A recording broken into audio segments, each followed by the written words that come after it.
नमस्कार, मैं मोहम्मद आसिफ और आप देख रहे हैं एसपीएन 9 न्यूज़। मुलायम सिंह यादव के निधन के बाद सिर्फ दो सवाल बहुत अहम हैं। नंबर 1 एक मैनपुरी को लेकर और नंबर 2 ये है कि आखिर उनके परिवार से कौन ऐसा नेता है, कौन ऐसा सदस्य है जो इस जिम्मेदारियों को बाखूबी तरीके से निभा सकता है।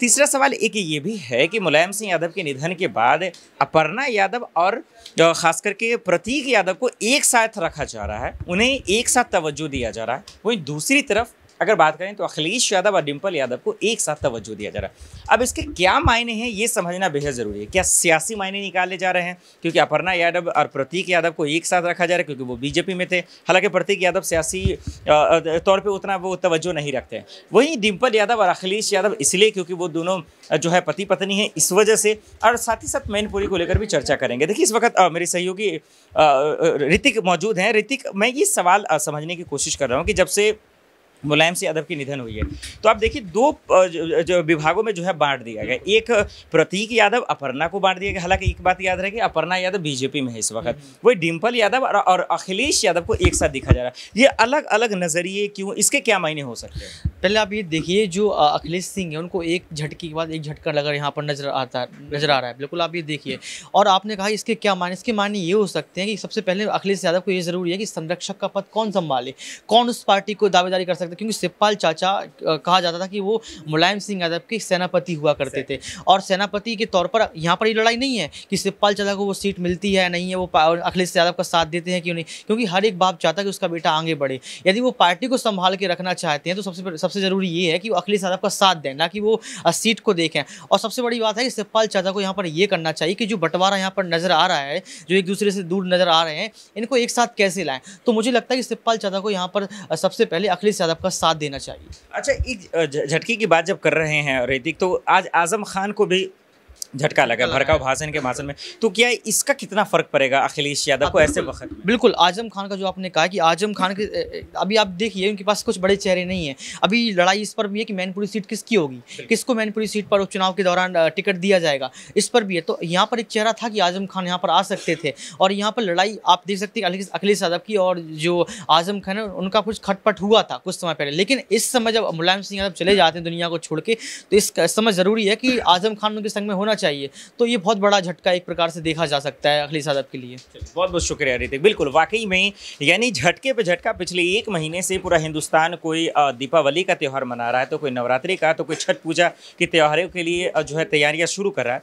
लेकिन इस बीच में एक जो है निराशाजनक खबरें रही हैं अखिलेश यादव के लिए कि आखिर मुलायम सिंह यादव के निधन के बाद जो है उन दोनों पहलुओं को अलग क्यों देखा जा रहा है। बार बार यही सवाल है कि आखिर चाहे अपर्णा यादव हो, प्रतीक यादव हो, उनको एक साथ देखा जा रहा है, उनको एक साथ तवज्जो दिया जा रहा है। हालांकि अपर्णा यादव बीजेपी में है, लेकिन वही डिंपल और अखिलेश की बात करें, उनको एक साथ तवज्जो दिया जा रहा है, उन्हें एक साथ देखा जा रहा है। इसके क्या नजरिए हैं, मायने, ये बहुत बड़ा सवाल है। अब राहुल सर, उनसे मैं समझने की कोशिश कर रहा हूँ। राहुल सर, एक सवाल है साथ, इसके क्या मायने समझे जा सकते हैं? देखिए, मुलायम सिंह यादव जब थे तो वो परिवार को संभाल कर रखे हुए थे।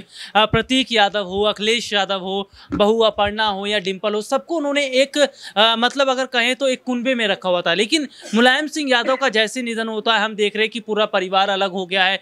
अखिलेश यादव अलग हैं, उनकी पत्नी डिंपल अलग हैं, और प्रतीक और अपर्णा का तो खैर रिश्ता बहुत पहले से टूट गया था और अब भी टूटता नजर आ रहा है। तो यहाँ पर यह देखा जा रहा है कि जो मुलायम सिंह यादव चाहते थे, देखिए उन्होंने अपनी आधी जिंदगी इसमें निकाल दी कि किसी भी तरीके से परिवार को एकजुट किया जा सके। उनके जीते जी तो नहीं हो पाया, लेकिन मुझे ऐसा लग रहा है कि उनके निधन के बाद भी नहीं हो पाएगा, जिसमें सबसे बड़ी गलती मैं अखिलेश यादव की मानता हूं। अखिलेश यादव की ना चाचा शिवपाल से बनी, ना आजम खान से बनी, ना अपर्णा से बनी, ना प्रतीक यादव से बनी, क्योंकि अखिलेश यादव जो है एक अलग ही दुनिया में वो जी रहे हैं। और अखिलेश यादव को कई बार समझाने की कोशिश मुलायम सिंह यादव ने की भी थी, लेकिन मुझे लगता है कि वो कोशिश आज भी नाकामयाब रही है, क्योंकि अखिलेश यादव ही नहीं चाहते थे कि रिश्तों को संभाला जाए या रिश्ते सुधरे। तो वैसे में कहीं ना कहीं देखा जा रहा है कि जिस तरह से अखिलेश और डिंपल जो है एक नई राह पर चल पड़े हैं, और चाचा शिवपाल और आजम खान जैसे नेताओं को अब वो पूछ नहीं रहे, तो शायद आने वाले वक्त में परिवार तो टूट ही रहा है और पार्टी भी बहुत हद तक टूट जाएगी। राहुल सर, आजम खान को लेकर हमेशा चर्चा करते रहे हैं। आजमगढ़ और रामपुर भी हाथ से चला ही गया। मुलायम सिंह यादव के निधन के बाद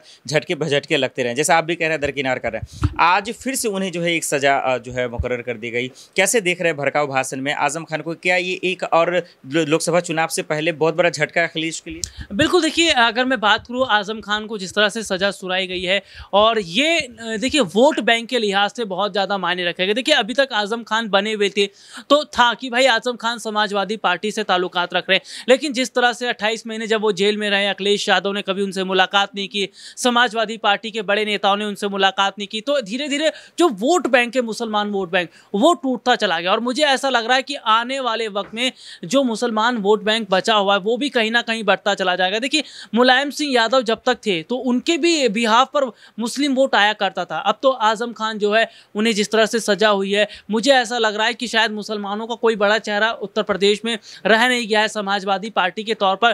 तो अखिलेश यादव अगर पहले आज़म खान से बनाकर रखी होती तो इतनी दिक्कत ना होती, लेकिन शायद अब मुझे लग रहा है कि आने वाले समय में दिक्कतों का सामना जरूर अखिलेश को करना पड़ेगा। चलिए, बहुत बहुत शुक्रिया। बिल्कुल, ये एक सच्चाई है, ये हकीकत है। अब देखिए आपको मैं अपनी पर्सनल ओपिनियन से समझाने की कोशिश करता, जैसे बाकी सहयोगियों ने समझाया कि दरअसल जो पूरा मामला है कि इन्हें अलग पहलुओं से क्यों देखा जा रहा है। आइए मैं आपको एक आखिरी वक्त में ये समझा देता हूँ क्लोजिंग टाइम पे कि देखिए दरअसल इसके मायने ये हैं कि 2024 के विधानसभा चुनाव के वक्त हुआ ये कि अपर्णा यादव बीजेपी में चली जाती हैं, यादवों का वोट बैंक का फर्क पड़ता है, और इसीलिए ये कहा जाता है, ये समझा जाता है कि भाई उन्होंने मुलायम सिंह यादव का साथ नहीं दिया, समाजवादी पार्टी का साथ नहीं दिया, तो लिहाजा और अपर्णा और प्रतीक की क्लोजनेस ज़्यादा रही है, पारिवारिक नाता रहा है। चलिए उस पर बहस करके कोई फ़ायदा नहीं। यही वजह है कि मुलायम सिंह यादव के इस दुनिया से जाने के बाद उनको तरजीह एक अलग रूप से दिया गया, और इसीलिए उनको चर्चा की गई, विरासत में, हिस्सेदारी में उनको जो है खूब उनको जो है याद किया गया। वहीं डिम्पल और अखिलेश की बात करें आप तो देखिए ये शुरू से राजनीति में रहे हैं, कई बार ये सांसद रहे हैं, विधायक रहे हैं, और अखिलेश यादव खुद अभी सांसद से इस्तीफा देकर वो विधायक बने हैं, फिर से जीत गए वो करहल सीट से। तो आपने ये देखा कि ये दोनों की यही वजह है कि पहलू अलग हैं, इनकी वैल्यू अलग है, इनकी तमाम चीज़ें अलग हैं। अब अपर्णा को आप देखते हैं तो बीजेपी की याद आती है, डिम्पल को देखते हैं समाजवादी पार्टी की याद आती है, और अब जो है एक नई शुरुआत, नई जिक्र जो है वो ख़ास करके मैनपुरी सीट को लेकर हो गया, जो आज आप देख भी रहे हैं लगातार हर एक अपडेट्स कि आखिर किसके चांसेस ज़्यादा हैं, किसके कम है, इसको लेकर तमाम सहयोगी हमारे रिपोर्ट पहुँचा रहे हैं। लेकिन देखिए दो सवाल सबसे अहम है।